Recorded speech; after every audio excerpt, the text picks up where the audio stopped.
Continuamos en directo en Cantabria por la mañana y lo prometido es deuda. Llega el momento de analizar, hacer un repaso por esa intensa noche electoral que vivimos en Popular Televisión con el analista político Fernando Pérez. Muy buenos días, Fernando. Hola, Lucía, ¿qué tal? Habrás dormido poco, imagino, ¿no? Porque acabamos muy tarde ayer.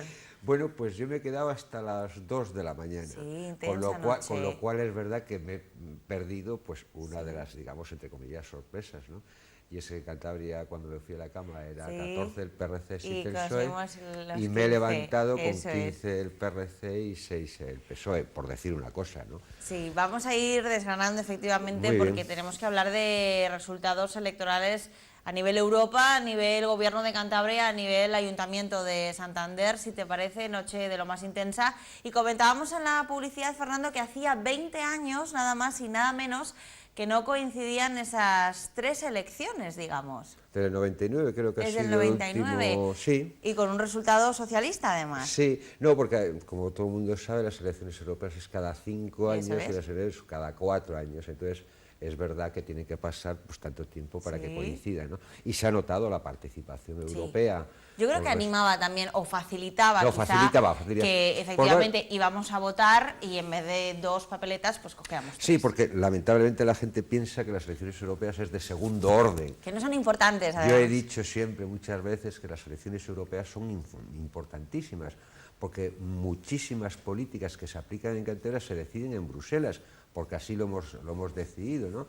Y hay una delegación de competencias del Estado hacia Europa, lo cual nos permite además poder participar de nuestras propias decisiones y las decisiones de otros países. Por simplificar, todo el mundo sabe que la política económica, quien marca las pautas es la Unión Europea, porque así lo hemos decidido, ¿no?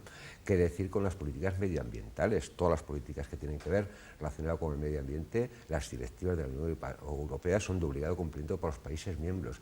Si hablamos de la PAC, de la política agraria comunitaria, todas las grandes decisiones, incluidos los ingentes cantidades de fondos que mueve, las decide la Unión Europea. Por supuesto política de defensa, por supuesto política de exterior, es decir, que estamos hablando de que hemos decidido los españoles, junto con otros 27 países, delegar competencias en la Unión Europea y a partir de ahí eso te da juego para decidir, pero te merma en la capacidad, digamos. Por tanto, las elecciones europeas es importantísima. Importantísimo. La participación ha sido pues una subida de 12 puntos o de 15 puntos como consecuencia de la coincidencia. Y es verdad que además cuando son solas, la tendencia que hay en el electorado es a penalizar, a castigar al partido que gobierna, ¿no? Por aquello de como son poco importantes y son tal.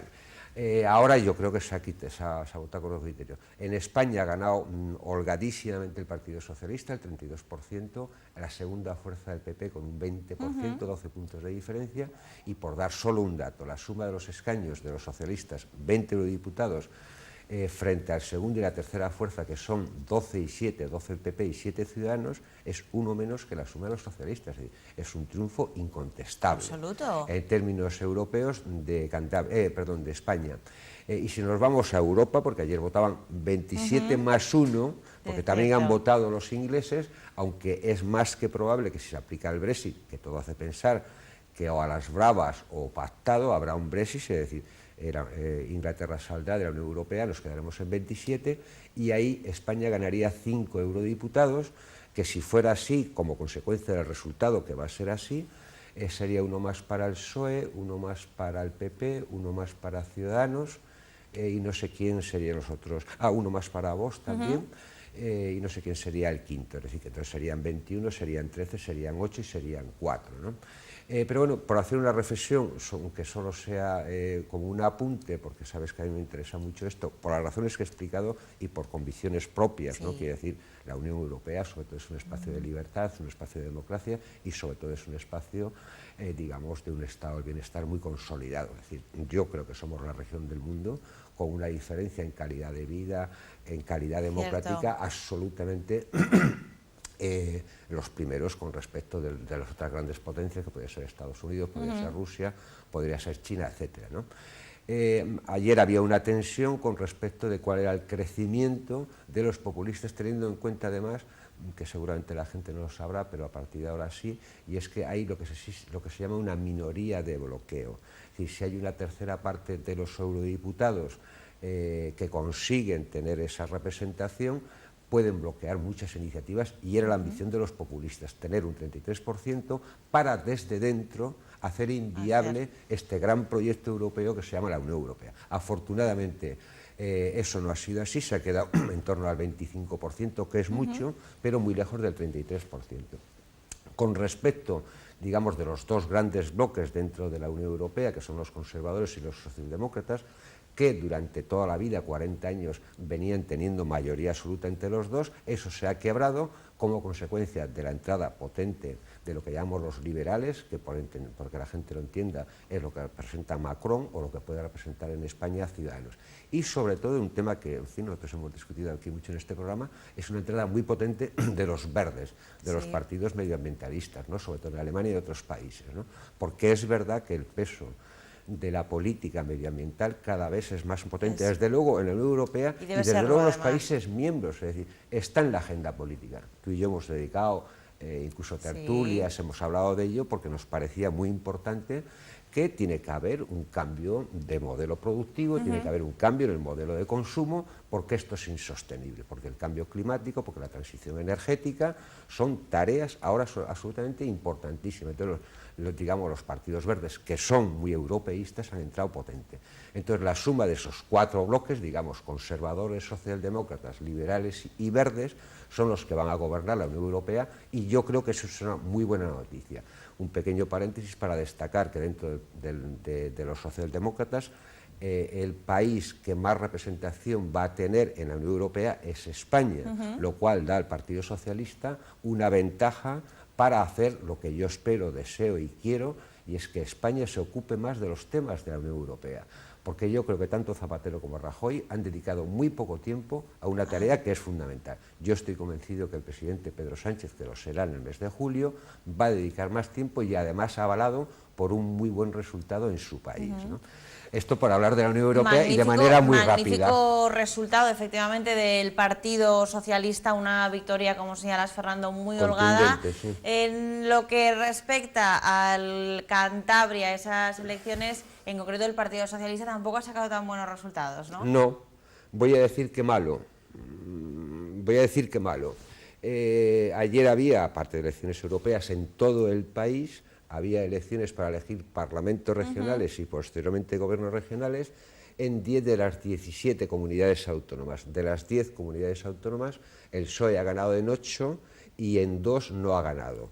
Una es Navarra y la otra es Cantabria. Por tanto, si hacemos ese análisis comparativo, empezaremos a pensar y a tener que decir que el resultado de los socialistas en Cantabria no ha sido bueno. Pero además no solamente es que no haya ganado el PSOE, sino que es la tercera fuerza. El Partido Regionalista está por delante y el Partido Popular está por delante. Y entonces hay que decir de manera clara, y habrá que analizar por qué, y tiempo tendremos de ello para decir este primer titular. El resultado de los socialistas en Cantabria no ha sido bueno a nivel municipal, ¿no? Perdón, a nivel regional. Y luego a nivel municipal pues hay una noticia que destaca por encima de todas, y es la pérdida de la alcaldía de Torrelavega, que es el ayuntamiento más importante que los socialistas gobernábamos, porque el Partido Regionalista, aunque tiene los mismos escaños, en este caso concejalías, es verdad que tiene menos votos, con lo cual el primer partido en Torrelavega ha sido el Partido Regionalista y el segundo el Partido Socialista. Esto nos duele mucho a los socialistas porque consideramos, por decirlo de alguna manera, que Torrelavega es muy nuestra. En las elecciones generales del pasado 28 de abril, el resultado de los socialistas en Torrelavega fue contundente. Lo fue en Cantabria, lo fue en Santander, pero sobre todo en nuestra, digamos, el lugar más emblemático, es decir, el eje de Torrelavega-Camargo, Camargo-Torrelavega, y luego había otros, pero digamos, por su tradición de movimiento obrero, de zonas industriales, que lo están pasando mal o muy mal, pues como que son muy nuestros, ¿no? Por tanto, segunda noticia mala para los socialistas es haber perdido Torrelavega, ¿no? Porque, insisto, no le consideramos mal hecho, porque los sitios, en fin, decía Guerra, ¿no?, hace muchos años, con aquella simpatía que le caracterizaba, ese análisis fino que tenía, ¿no? que él en Sevilla lo que tenía que hacer es regar de vez en cuando, porque él siempre arrasaba en Sevilla, ¿no? No lo quiero yo llevar a Torrelavega, porque es verdad que no hace... Pero sí que es cierto que era un gobierno totalmente sí, socialista. Hombre, es verdad que ha habido en un momento muy concretito, en el año 2011-2013, que gobernó el Partido Popular, luego hubo una moción de censura y volvimos, y hubo un periodo que no recuerdo, yo creo que fue el 99-2003, donde el Partido Regionalista, apoyado por el Partido Popular, porque el Partido Regionalista fue entonces la tercera fuerza, Javier Marcano fue alcalde. Y en el resto de los periodos, que ya son muchos, 40 años han cumplido el otro día, desde las primeras elecciones municipales, allá por el año 1979, siempre hemos gobernado los socialistas. Mala noticia, es decir, esas son, digamos, las dos grandes malas noticias, y luego, como no puede ser de otra manera, 102 ayuntamientos, no sé qué, pues hay un poco de todo, ¿no?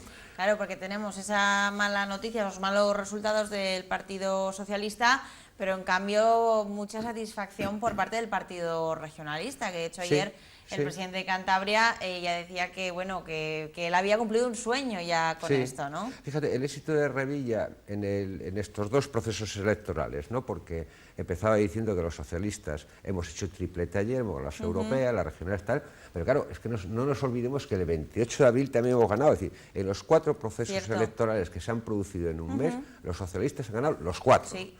Entonces, ese éxito en magnitud de Cantabria, que es muy poquita cosa, yo siempre digo que Cantabria con respecto de España es el 1,1, 1,2 de cualquier magnitud, económica, de población, de territorio, es decir, pues el éxito de Pedro Sánchez en Cantabria es equiparable al Partido Regionalista de Revilla, es decir, porque había muchas dudas ciertas de que entraran en el Parlamento Nacional, porque no había entrado nunca, entraron. Bueno, sí, para él de hecho eso ha sido, lo comentaba ayer en rueda de prensa, que José María Mazón haya entrado, para él es el mayor logro que se ha hecho en el Partido Regionalista desde que se fundó, pero es que además, es cierto. No, porque además fíjate que tienen a José María Mazón ya de parlamentario, y es más que, a ver, digo, por avanzar en algunas cosas, el éxito de Revilla es equivalente al de Pedro Sánchez, o al contrario, es decir, porque son dos ganadores, hay otros, ¿no? Pero vamos, hay dos ganadores en estos procesos, insistiendo en las 4, no, porque el Partido Regionalista, como saben, las europeas no se ha presentado, ¿no? Pero en las otras es equiparable, es decir, son dos personajes muy consolidados con sus respectivos partidos, más allá de tal, ¿no? Pero sorprendente. Yo es verdad que no daba un crecimiento tanto, yo daba la horquilla de 12-13, que subía, pero subía poco, porque es verdad que yo debo reconocer que me he equivocado estrepitosamente con un partido, y eso ha hecho que el resto me haya bailado todo, ¿no? Y es que Podemos, yo había, en las porras estas famosas que hacemos todos, o algunos, ¿verdad? Yo siempre dije que la marca Podemos iba a superar el 5% y que por tanto entraba con 2. Entonces eso hubiera mermado al Partido Regionalista y probablemente al Partido Socialista, hubiera cambiado un poco, ¿no? Y entonces, bueno, ya hemos hablado de dos partidos. El éxito del Partido Regionalista en Cantabria es sin ningún tipo de dudas, ganar Torrelavega, es decir, Revilla siempre dijo, ¿no?, que para él era mejorar las posiciones que tenía y tener alcalde en Torrelavega y en Castro. En Torrelavega va a tener alcalde del PRC, pues un acuerdo razonable con el Partido Socialista, que yo no veo en peligro. Y en Castro es verdad que aunque ha tenido unos concejales que el Partido Socialista 6-6, el Partido Socialista tiene algunos votos más, lo mismo que en Torrelavega, es decir, que han empatado a concejales, pero ahí no solamente hay que mirar cuántos escaños tiene cada uno, sino dentro de eso quién tiene más votos. Entonces en Torrelavega tiene más votos el PRC y en Castro tiene más votos los socialistas, ¿no? Pero era una de las cosas que querría decir, mejorar las posiciones de Santander, tener alcalde del PRC en Torrelavega y en Castro. Ha mejorado notablemente las posiciones del PRC en Santander, ha conseguido la alcaldía de Torrelavega, o es prácticamente seguro, porque habrá que esperar unos días, y en Castro pues se ha quedado. Pero bueno, es verdad que sí, es un triunfo incontestable, ¿no? Que no sé si eso le va a permitir a él darle más cuerda cuando algunos ya decíamos que dentro de 4 años no se presenta más. Bueno, pues a ver, quiero decir de hecho que muchas veces, incluso en esta última legislatura, se oía mucho, ¿no?, lo de se retirará antes de terminar la legislatura, no se retirará, y volvemos a la carga con una nueva legislatura. ¿Cuántos años estaba pensando ahora sobre la marcha, ¿no?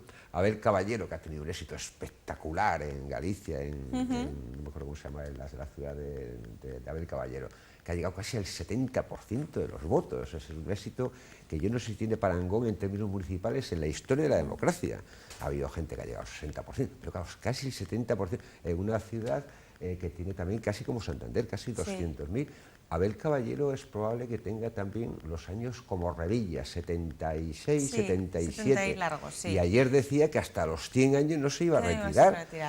Porque estas cosas se estimulan mucho. Sí. Entonces, para el PRC es absolutamente estimulante. De hecho, lo comentaba él mismo, que él siente que la gente le quiere mucho. O sea, que él es consciente del tirón que tiene, que lógicamente la gente sigue el partido, pero que él reconoce que la gente le adora y mucha gente le vota a Miguel Ángel Revilla. Sí, no, a ver, esto, si tú miras, comparas en cualquier ayuntamiento la diferencia de votos entre la candidatura regional y la municipal, es que es decir, no hay que olvidar que, por ejemplo, el PRC en las municipales en Santander gana las elecciones.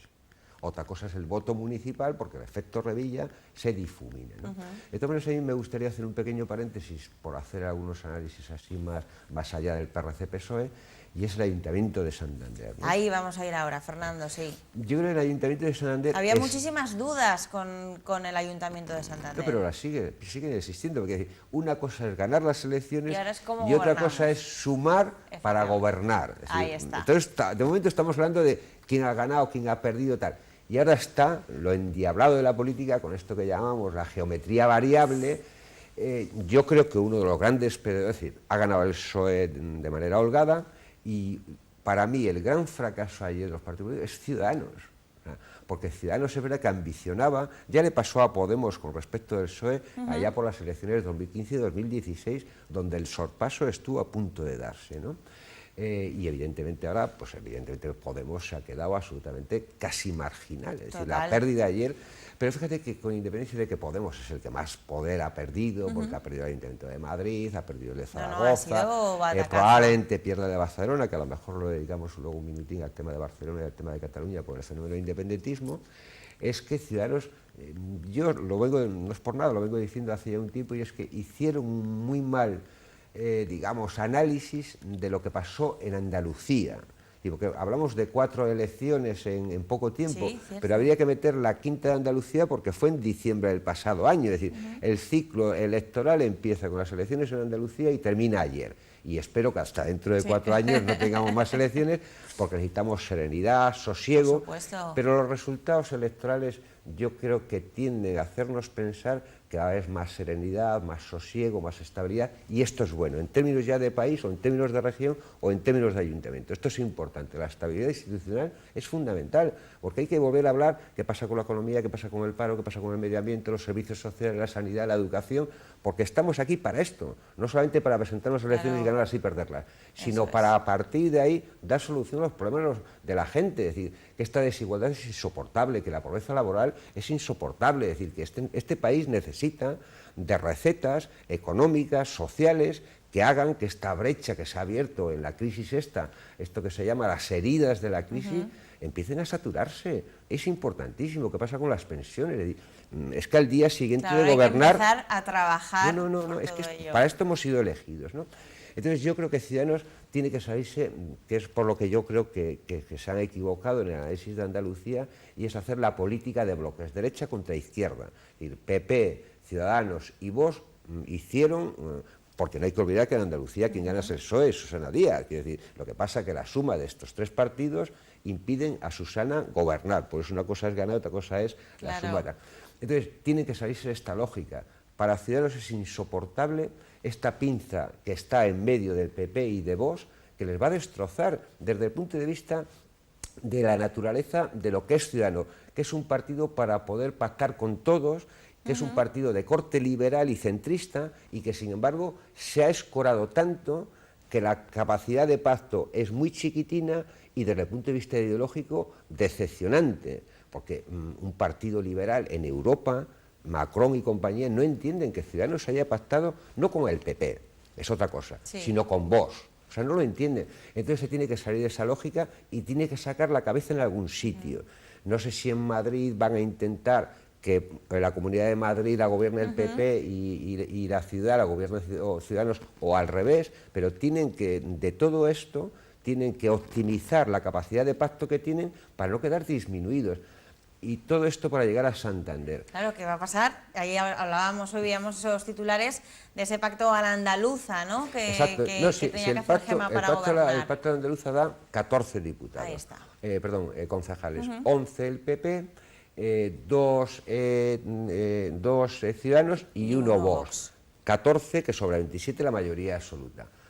Dando por descontado que Ciudadanos está en esta lógica, pero claro, a Ciudadanos habrá que recordarle, y seguro que Pedro Casares se lo va a recordar todos los días a partir de hoy, de que en la lógica de que había que desalojar a los socialistas en Andalucía, porque era como un régimen que habían gobernado siempre, esto en Santander es lo mismo. Entonces, como en las mismas circunstancias, salvando las distancias, Andalucía-Santander, no hace lo mismo. La derecha en Santander ha gobernado siempre, no ha habido alternancia, y Santander necesita ser gobernado de manera diferente, para luego poder comparar y para que la gente decida, pues efectivamente, nos equivocamos y volvemos, pero tener la oportunidad. Y esto es lo que en mi opinión puede ocurrir, es improbable, pero cuidado por la reflexión que he hecho de Ciudadanos, que tiene que salirse en algunos sitios, y por qué no en Santander, de la lógica de bloques. Entonces, esto evidentemente sería para el PSOE de Cantabria un gran éxito. Claro, porque ¿qué pasaría, Fernando, si Ciudadanos decide salirse de ese bloque? Pues que la suma del Partido Socialista 7, más los 5 del PRC serían 12, más los 2 de Ciudadanos serían 14, y además el de Izquierda Unida, que le doy por descontado, ¿no? Serían 13 más 2, 15, frente a la suma de 11 de la alcaldesa más el de Vox. Cuidado, estemos atentos a estas claves, ¿no? Y esto que vale para Santander vale para otros muchos sitios, porque es verdad que el PSOE, como decía al principio, ha ganado en 8 autonomías de 10, pero eso no quiere decir que vaya a gobernar en esas 8, porque en Castilla y León, aunque el PSOE ha ganado, el PP está muy cerca y podría sumar. Pero en Aragón, es decir, mayorías absolutas de las comunidades autónomas solo ha habido en 2, en Castilla-La Mancha y en Extremadura. Eso quiere decir que en el resto de las comunidades autónomas hay que sumar. Claro. Y entonces vamos a ver cuáles son las... Desde luego, seguro que Ciudadanos va a gobernar en algunas de esas autonomías con los socialistas, porque necesita quitarse esa losa que tienen encima de haber puesto un cordón sanitario a los socialistas y, sin embargo, poder pactar con Vox, que, insisto, en términos liberales, en términos centristas y en términos de la Unión Europea, esto es incomprensible. Y lo comprenderán. Yo espero que Rivera, que tonto no es, no son tontos ninguno, ¿no? Pero que yo creo que ha cometido torpezas, porque no sé cómo andamos de tiempo todavía. Todavía nos queda. No, porque a ver, quiero decir que, por ver otra vez al principio y por salirnos, podemos seguir hablando más de Cantabria. Cantabria está todo apuntado, es decir, el resultado de Revilla es espectacular, puede pactar con varios, mi opinión. Sí, ahora empezaron las negociaciones, de hecho, él decía que iba a hablar con todos, dando por hecho que, hombre, hay determinados partidos, bueno, pues que nada tienen que ver con el partido regionalista, a ver, ¿no? Pero sí que iba a dialogar. Apuesto casi con toda seguridad, en política siempre tienes que lo del casi, no vaya a ser que de repente tal, ¿no? El gobierno de Cantabria yo creo que va a ser del PRC con los socialistas, porque Revilla, que en fin, que lleva muchos años en esto, yo lo conozco bien porque he trabajado con él mucho tiempo, 10 años, para él sabe que es muy importante coaligarse en Cantabria con el que gobierna España. Porque yo siempre lo digo, es decir... Y hablando, ayer lo mencionaba, de hecho, eso, Fernando. No, hablando, es decir, Cantabria es el 1% de cualquier magnitud. Para el gobierno de España, contentar a Cantabria con poquita cosa lo hace, mientras contentar a Euskadi, a Cataluña, no sé qué tal, es más difícil, ¿no? Entonces, es muy probable que el gobierno... Lo que sí va a ocurrir, que a diferencia de los 12 años que venimos gobernando los socialistas con el Partido Regionalista y donde Revilla, nosotros fuimos muy generosos con él en 2003, porque siendo nosotros la segunda fuerza le dimos la presidencia siendo la primera, y él, entre comillas, en ese pacto, pues lo que hizo fue darnos el gobierno del 80% del presupuesto, con las grandes consejerías, sanidad, educación, dependencia, servicios sociales, etcétera. No es que fuera generoso, sino que es una manera de compensar Claro. esta cesión que nosotros hicimos y que fue una apuesta de riesgo, que en fin, no sé si al PSOE le ha ido bien, pero yo creo que a Cantabria le ha ido muy bien. En el 2007, el segundo pacto, donde él nos sorpasa, él tiene la preocupación de que nosotros hubiéramos corrido, digamos, el riesgo de irnos del gobierno porque pensamos tal. Seguimos con el 80% del presupuesto, con las consejerías grandes, tal.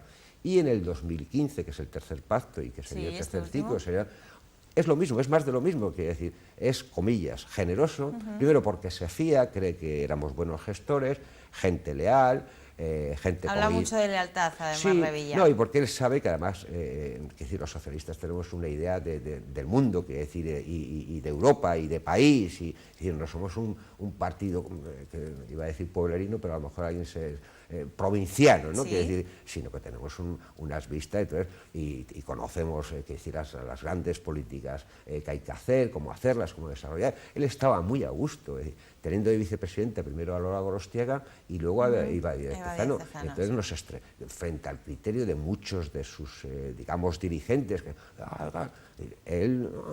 y ahora es verdad que se ha quebrado, esa confianza se ha quebrado, está muy deteriorada, y eso, digamos, volverlo a tal no va a ser sencillo.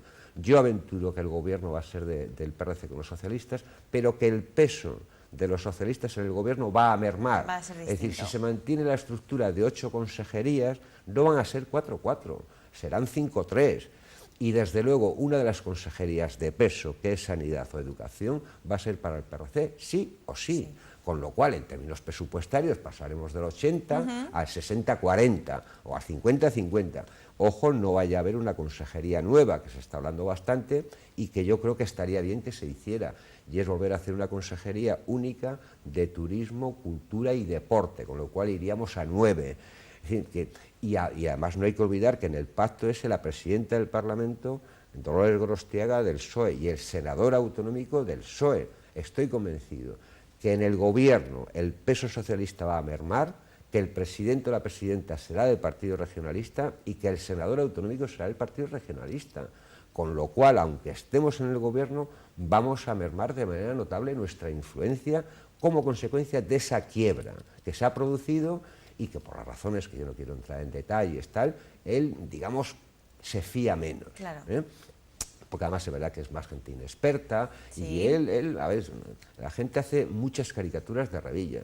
Revilla es un dirigente político como la copa de un pino. Absolutamente. Y sabe de lo que habla. Y esto Por de que supuesto. es que es presidente a tiempo parcial, sí. No, él sabe que la Consejería de Economía es importantísima. Que sabe es la que todo tiene, perfectamente, sabe. ¿verdad? Muchas veces quizá la gente se piense que la marca Revilla... Se equivoca. Y es un analista político absoluto. Es un viejo zorro en el buen sentido ahí está, de la justo, palabra. justo. Y es fiable, quiere decir, él el tema, por ejemplo, de los presupuestos, ¿no? Sabe que anualmente hay que hacer presupuestos y que eso es importantísimo. Y que un consejero de Economía, él defiende al consejero de Economía frente a sus propios consejeros, protege al consejero, porque es la clave de bóveda de cualquier gobierno. Sabe perfectamente todas las fichas que mueve, lo tiene todo clarísimo, es cierto. Y entonces, a ver, quiero decir, que era para reflexionar en términos más de tal, de que cuidado con Santander, no vaya a ser que Ciudadanos, aplicando el discurso de Andalucía, diga, ya está bien de que Santander esté gobernada siempre por los mismos, el Partido Popular. Hay que generar la idea de alternancia, que es básica en democracia, es básica, pero esto podría ocurrir también en Castilla y León, es decir, en Castilla y León, donde es verdad, siempre decíamos, es que en el PSOE en Andalucía 40 años, no, es que en Castilla y León 36. Es decir, por tanto, a lo mejor es el momento de regenerar, de cambiar, y a lo mejor, y desde luego la suma de PSOE Ciudadanos en Castilla y León también da para gobierno, porque, insisto, la idea central, Ciudadanos se tiene que salir sí o sí de la lógica de bloques y tiene que volver a ser transversal, un partido para pactar, como pactó en su momento con Susana en Andalucía, en otros sitios con el PP, es decir, un partido transversal que se sitúa en el espacio. El espacio ideológico del centro no existe, decía Bebel, ¿no? Sino es un lugar de encuentro de las discrepancias, pero en ese espacio, si no ideológico, sí de confort político, que es el liberalismo en Europa, que lo puede ser aquí, tiene que resituarse. De la misma manera que el PP, yo creo que hizo una buena lectura de los resultados del 28 de abril, cuando de repente le dieron algunos capones importantes a Pablo Casado, porque se estaba pasando de frenada, por utilizar una expresión tal, y ha intentado hacer el esfuerzo de la ponderación. Es decir, no tiene nada que ver la campaña del 28 de abril, que fue durísima, una campaña que duró meses, sí, desde la moción de censura de junio del pasado año, ¿no? Con aquellos improperios, descalificativos, hipérboles, sí, sido... aquello de que Pablo, el de Ciudadanos, Albert Rivera, es que Pablo Casado, sí, a veces me confundo, y, le hizo un cordón sanitario a los socialistas, llegó a decir que no éramos defensores de la Constitución. Sí, estuvo con el cordón sanitario. Esto era absolutamente insoportable. Ciudadanos, entonces, cuidado, que es a donde quiero llegar, en Santander. Me gustaría, si me lo permites, hacer una pequeña reflexión de despedida. De despedida, no, en un tema que me preocupa especialmente, como sabes, y que también hemos dedicado muchas horas a discutir sobre el tema del independentismo, que es uno de los grandes problemas que tiene España, aparte de la economía, el precariado, no sé qué tal, el independentismo, ¿no? Y Barcelona. ¿Sí? Yo estoy muy pendiente de saber qué pasa en Barcelona, porque es verdad que hay un fenómeno de ciudadanos en Barcelona que no es exactamente Albert Rivera y que es Manuel Valls. Y que tiene clarísimo que con los independentistas cero y con la extrema derecha en ningún caso. Ha sido crítico con la estrategia electoral de Rivera, ¿no? Porque él viene de Francia, el primer ministro en Francia, ministro del Interior, y donde ahí el cordón sanitario de las fuerzas democráticas, la derecha y la izquierda, frente a Le Pen, ha sido palabra de Dios. La Quinta República se construye en Francia sobre la base de este cordón. Entonces, aunque es verdad que Esquerra Republicana ha sacado 10 escaños, Colau ha sacado 10, los socialistas 9 y Val 6. No vaya a ser que pueda ocurrir que el alcalde de Barcelona sea el del PSOE, Calboni, aunque sea tercera fuerza, sobre la base de que Valls le apoye y exija a Colau que no quede más.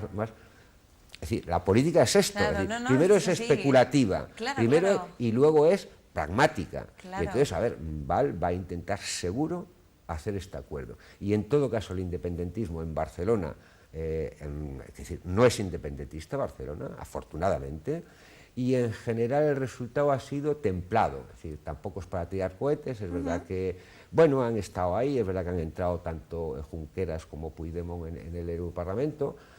Ambos dos no van a poder ser eurodiputados, uno porque está en la cárcel y otro porque si quiere ser eurodiputado tiene que venir y jurar la Constitución en Madrid y sabe que si viene va a la cárcel y por tanto ya puedo asegurar que Puigdemont no va a ser eurodiputado porque esto que es obligatorio no lo va a hacer porque no quiere ir a la cárcel, que es donde tendría que estar como consecuencia de lo que ocurrió el pasado 2017. En fin, pues vaya no sé análisis, Fernando, lo que da de sí, Uf. lo que dan de sí las elecciones si no seguimos, porque no tenemos tiempo para más, pero sí que es cierto que muchas veces nos pensamos que vamos a votar ese día, esa jornada electoral, y que ya está, ¿no? Y es que ahora es cuando empiezan todos esos pactos, todas esas negociaciones a sumar, como dice Fernando, y que iremos informando a todos los telespectadores de la evolución y a ver cómo quedan todos estos partidos. Fernando Pérez, muchísimas gracias. A ti, Lucía, gracias. Hacemos una breve pausa y estamos de vuelta.